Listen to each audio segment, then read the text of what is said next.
Alright, this has been a video I wanted to been doing for a while. So I don't know how good you can see it, but this is the remaining of the bearing on a Dewalt oscillating multi-tool, as you can see. So this is how it should look. I just got it sitting on right there. It's actually holding it on now. But basically what happens is I don't know if this is like a reoccurring problem, but I've seen it before.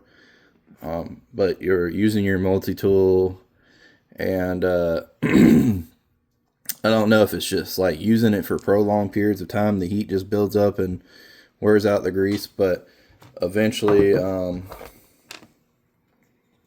it'll throw the bearings and it'll look something like that.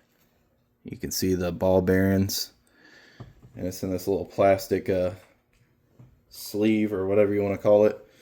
And what happens is you go cut again and you can't cut. So the way these multi-tools work, at least the Dewalt, is you have this bearing, and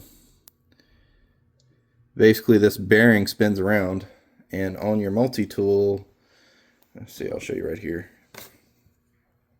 Can't really see it too good, but watch as I move it back and forth. There's two little arms in there, and basically that bearing makes contact with those two arms right there, and that's what causes your oscillation. Well, whenever your bearing fails, then your multi-tool doesn't work anymore. So what I had to do, since the little bit of this race was still there and all the bearings that came out, so see, this is what happens. So when I opened up the multi-tool, that's really what was remaining. Everything had exploded inside, but it didn't seem to damage the tool at all. The tool works fine still. But so what I did was I took my multi-tool right here, and this is kind of a poor example because this thing's all beat up. But I took the these little sanding pads or whatever, little, I don't know, belts. I don't know if you could call it a belt, but these little sanding bits that you get with the Dremel, you can buy them.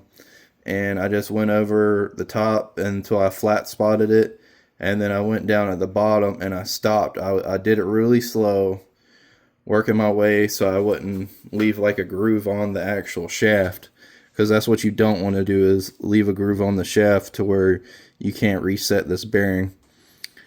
And eventually I was able to grab onto the bearing with these needle nose pliers and work it out and get it like a screwdriver and help move it a little bit. And once I removed enough material, it made it easy for this bearing to come out.